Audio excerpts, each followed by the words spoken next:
subscribe and like the video.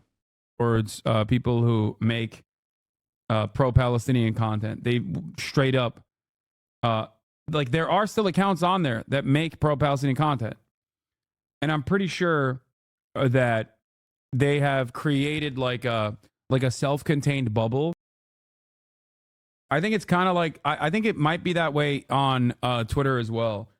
Like platforms have figured out that you can just be on a pro-Palestine slant, and they only show your content to other pro-Palestinian accounts. But like my account, for example, is shadow banned. It could be for a number of different reasons, but I just tested in the UK, auto-deleted instantly. A comment you posted was removed for violating our community guidelines. Yeah.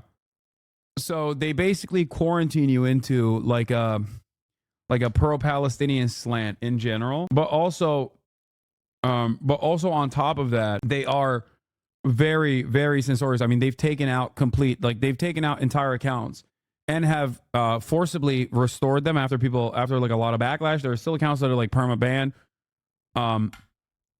But there are a lot of restrictions on Meta. I mean, there's so many restrictions on Meta that Human Rights Watch wrote an entire article about Meta's censorship protocols on pro-Palestinian sentiment. Yeah, Human Rights Watch wrote, Meta's broken promises, systematic censorship of Palestine content on Instagram and Facebook. Between October and November 2023, Human Rights Watch documented over 1,050 takedowns on other suppression of content on Instagram and Facebook that had been posted by Palestinians and their supporters, including about human rights abuses. Human Rights Watch publicly solicited cases of any type of online censorship and of any type of viewpoints related to Israel. Palestine, of the 1,050 cases reviewed, 1,049 involved peaceful content in support of Palestine that was censored or otherwise unduly suppressed. But hey, Meta is anti-censorship, so you can say trans people are mentally ill all day, every day, going forward, because that's what censorship is. Not this. This stuff is not censorship. Yeah. Oh, there's another really funny part about the story. David Grossman is correct for pointing this out. I forgot to mention this yesterday. One of the people that was arrested was Keith Packer, who stormed the Capitol on January 6th wearing a Camp Auschwitz sweatshirt. Okay? And underneath it, it says, "Work brings freedom. Arbeit macht frei," which is the infamous words outside of the concentration camp Auschwitz, the death camp Auschwitz. And he got pardoned yesterday. It's so crazy that the Camp Auschwitz guy was given a pardon the same day a billionaire did a Sig Heil at the inauguration. Good thing none of this was anti-Semitic. Because once again, and I keep repeating this, I keep reiterating this over and over again, the only people that are anti-Semitic are people who are anti-Israel. No one else. You can be a straight up neo-Nazi, straight up Nazi. You can be fucking Adolf Hitler himself, okay? As long as you say Israel is fine by me, you're no longer declared an anti-Semite. It is a crazy, crazy thing. Anyway, yeah, I know the reproductive rights website was taken down. So I'm not entirely certain on like what this means. I don't know if this is like entirely a like I don't know if this is like a new thing or what's going on here in terms of like auto flagging. It wouldn't shock me if TikTok, in an effort to cave to the Republicans, met the demands of the government and said that yes, we'll play ball, we'll suppress pro-Palestinian speech, we'll suppress whatever speech that you want us to suppress as long as you let us operate and make dance videos, okay? But you know, things are not looking too good. As Americans. Let me share with you what a few Americans have said about it. Evan Kilgore, a right-wing political commentator, wrote on X, "Holy crap, did Elon Musk just Heil Hitler at the Trump inauguration rally? This is incredible. We are so back." Andrew Torba, who's the founder of the right-wing Christian nationalist social platform Gabs. Yeah, Andrew Torba is a Nazi as well. Owns Gab. Said incredible things are happening as he amplified the visual. The Proud Boys. For those of you who don't know, Gab is the website that the synagogue shooter frequented. The Trump supporter who chose to take matters into his own hands and directly go and kill as many Jews as he could at the synagogue in Pittsburgh.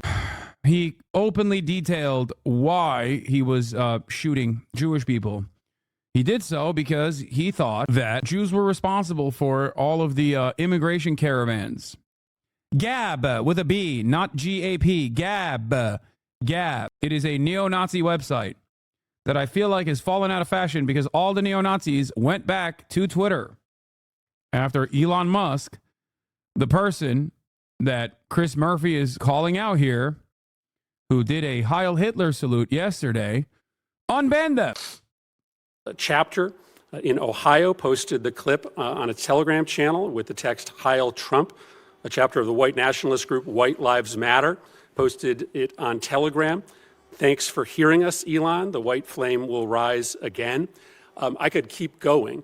Over and over last night, white supremacist groups and neo-Nazi groups in this country rallied around that visual. Does it concern you that those elements of the neo-Nazi and white supremacist element in the United States believe that what they saw last night was a neo-Nazi salute? What concerns me is these are the questions you believe are most important to ask to the UN ambassador. I have a very strong record when it comes to combating anti-Semitism. We just had a historic election where President Trump earned historic support from American voters because of his strong leadership combating anti-Semitism, which has been a scourge across the country, skyrocketing since October 7th. So I intend to bring moral clarity to this position and continue to speak out as a voice, as a beacon of light, condemning anti-Semitism at the United Nations, which is representative of President Trump's record and President Trump's promises that he made on the campaign trail. You are right. These are the questions I choose to ask because I think that your work and the administration's work on anti-Semitism only comes with real impact and credibility if it holds both right and left accountable. I simply don't believe that if a member of the squad made that same gesture last night, that there wouldn't be commentary from you and others. So I want to make sure that our work has credibility, and credibility comes with calling anti-Semitism and anti-Semitism behavior out when it comes from both the right and the left. Representative Stefanik, it was a very simple question. I just asking you if you agree with the statement that in order to achieve long-term peace and stability. Don't be fooled. Chris Murphy is not very based, but he's been leaning on that front because he wants to, I think, run for election. In the Middle East, that we have to secure the human rights and rights of self-determination for both Israelis and Palestinians. That's a yes or no? I support human rights for all, and I think it's a disgrace that Hamas and Hezbollah... Except Palestinians. And numerous other Muslims that I will be mentioning have stripped human rights of the Palestinian people, and we need to ensure that we are standing up for human rights, and Israel is standing up for human rights. It is a beacon of human rights in the region. We agree with that. I asked you in my office also about whether Palestinians have the right of self-determination. My understanding was you said yes. Do you have a different answer today? That was not the direct question that we discussed. I said the Palestinian people... You believe the Palestinians have the right of self-determination? I believe the Palestinian people deserve so much better than the failures that they've had from terrorist leadership. It's just a pretty simple question. And I believe we need peace in the region. Of course they deserve human rights. So... I want to ensure that, number one, we bring the hostages home. So do all of us. Representative Stefanik, let me just ask you. I have 30 seconds left. I'm rarely surprised by answers in my office, but I did ask you whether you subscribe to the views of Finance Minister Smotrich. Of who? I'm sorry, Smotrich. This is the Israeli Finance Minister Smotrich and the former National Security Minister Ben-Gvir, who believe that Israel has a biblical right to the entire West Bank. And in that conversation, you told me that, yes, you shared that view. Is that your view today? Yes.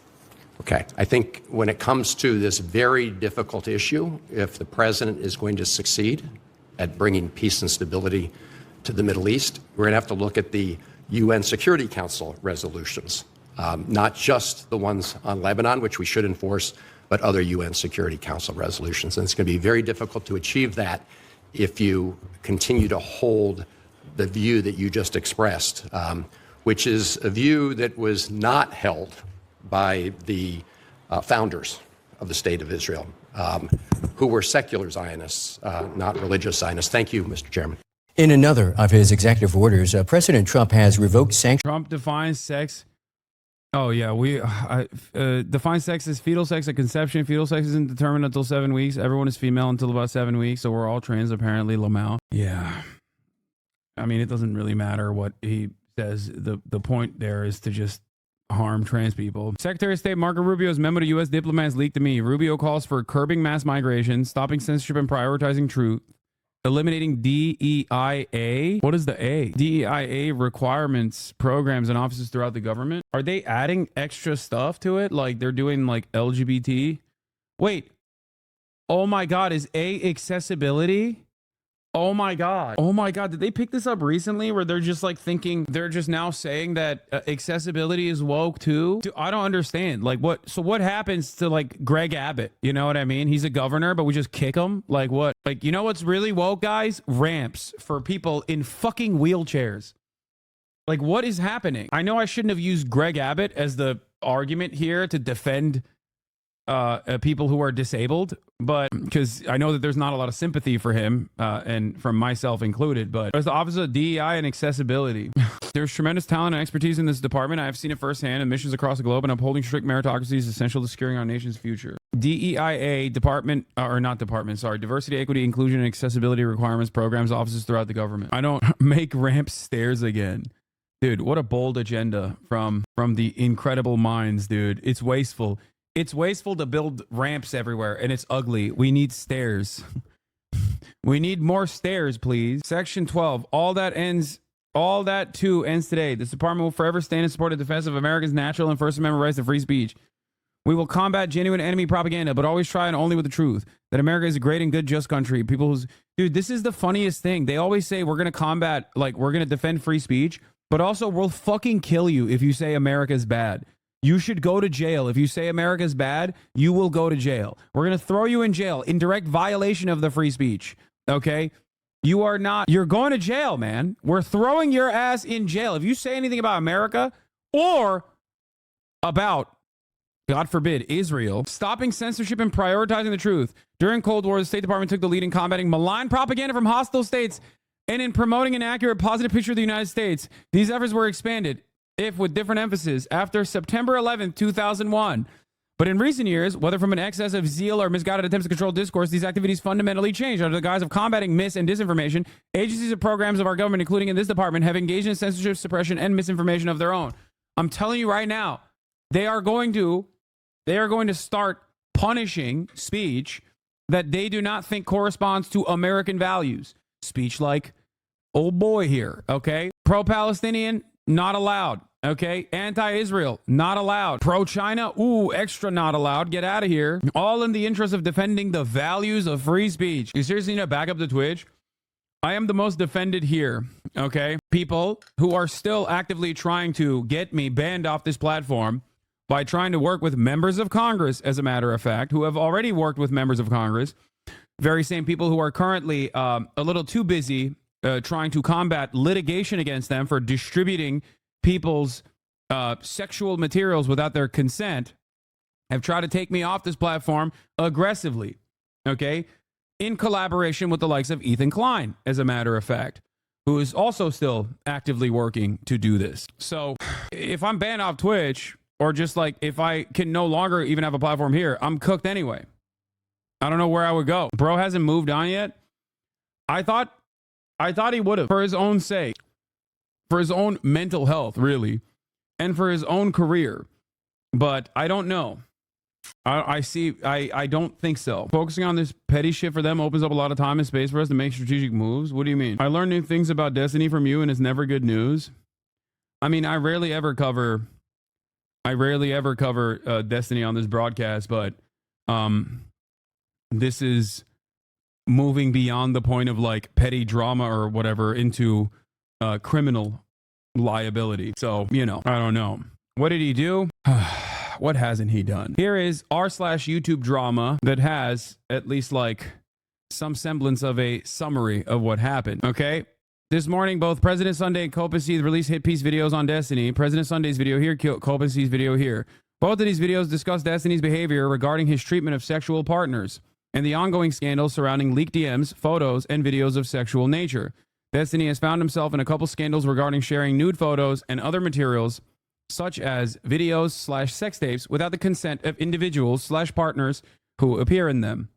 Okay? The main focus of this is a woman named Pixie who was a victim of this behavior from Destiny.